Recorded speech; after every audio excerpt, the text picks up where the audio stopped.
मला होता तोच एकच फ्लेवरचा केक खाऊन कंटाळा. ते याआधी मला चॉकलेट फ्लेवरचाच ऑर्डर द्यायचे बघा. त्यांनी ह्यावेळेस मला काहीतरी नवीन म्हणजे बटरस्कॉच फ्लेवरचा केक ची ऑर्डर दिली. त्यानंतर काय मग घेतलं करायला. अर्धा किलोची केक होती. बेक करून घेतला, छान थंड करून घेतला, क्रीम बीट करून घेतली आणि साखर, ड्रायफ्रूट्स आणि बटर यूज करून मस्त अशी चिक्की बनवून घेतली बरं का. आणि मस्त तिला क्रश करून घेतली थंड करून.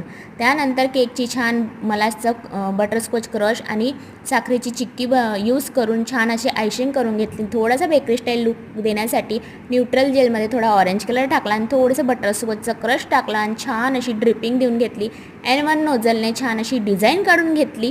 त्यानंतर त्याच्यावर थोडेसे जे साखरेची आपण बनवलेली चिक्की होती तिचे क्रश टाकले आणि कस्टमरच्या मुलांना चॉकलेट खूपच आवडते बरं का.